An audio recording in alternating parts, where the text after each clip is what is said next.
Before we start our topic, let us know first what is politics. So, what is politics? The Encarta Dictionary defines politics as the activities associated with government, especially the activities associated with the governed and obtaining legislative or exclusive power or what forming and running organization connected with the government.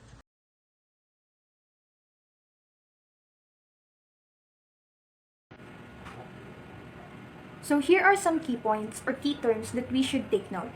First one is legislative. It is someone or something with the power to make laws or rules. An example of this is the Philippine Congress. Well, in our country, it is stated in the 1987 Constitution that legislative power shall be vested in the Congress of the Philippines, which shall consist of a Senate and the House of Representatives. Well, diba, ang mga senators nato, sila Robin Padilla, Rafi Tulfo, and others, sila atong mga lawmakers. So, they are the legislatives. And the second term is democracy.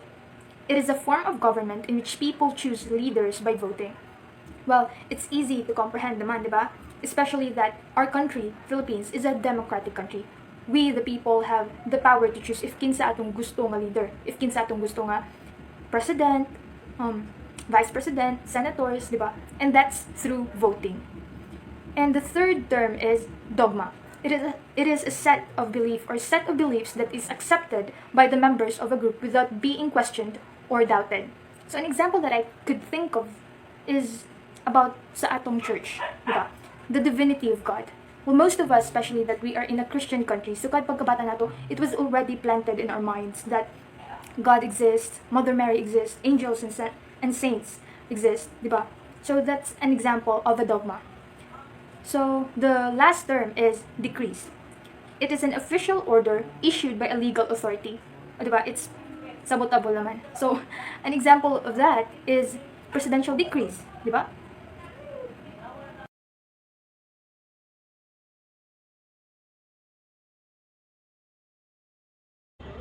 Understanding of the community and institutional factors and values and traits in developing the Filipino identity that gives us an in-depth realization of our political self. Developing a Filipino identity and citizenship, value, traits, community, and institutional factors. Citizenship is the legal status of being a citizen of a country, and the social conduct refers to the duties and responsibilities that come with being a member of the community. Identity. Identity, what identifies somebody or something.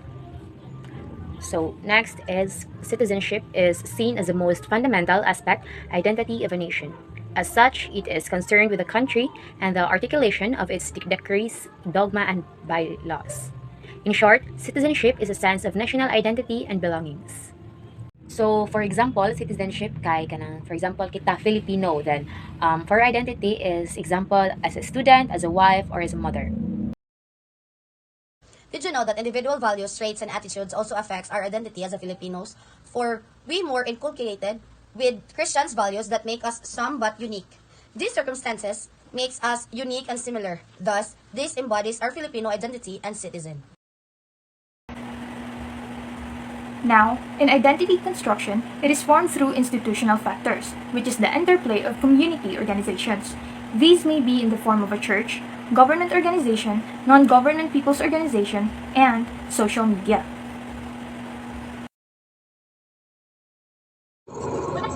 Democracy. Democracy comes from the Greek word demos, which means the people, and kratin, which means to rule. Thus, taken together, it is the people to rule. We also have the case to establish a culture and democracy. For the first one, Filipinos must know how democracy really works, and for its rationality, it is to lessen the country's problems as they will become responsible and enthusiastic as well. For the second one, we have government officials and the public need to help each other, and for its rationality, it is many heads are better than one. Next is self-help at the barangay level, and its rationality is encourages initiatives and wide-range decision-making. Next is many centers of powers, and its rationality is prevents power from being concentrated in a small group to the exclusion of the majority. For the next, affirmation of civil rights, and its rationality is they have the right to choose as well as to have freedom of speech and assembly. Next is emphasis on economic rights and social responsibility, and its rationality is gives the right to vote and gives the privilege to gain all things we work for. Next, is address poverty goals, and its rationale is equality reasons and knows how to share. For the next one is stop corruption.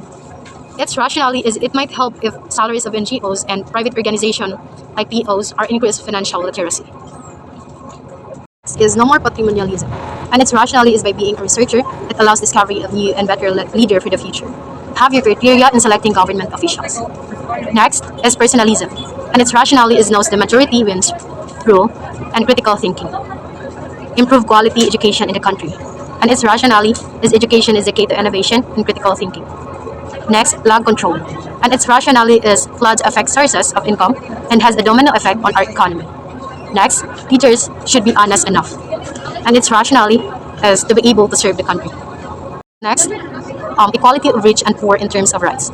Its rationale is equal democratic rights and should not be based on the standards or social way of living. And lastly is economic and political powers need to be dispersed. Its rationale is no one individual or group exert undue influence over the decision of others. All in all, according to Zialcita 1998, it is often said that the Filipinos are naturally communal. However, has lost this due to the Western influence. Allegedly, to create a strong democratic foundation, there is a need to go back to our indigenous culture, as well as transform and reinterpret it in terms of concerns of the contemporary 21st century nation state.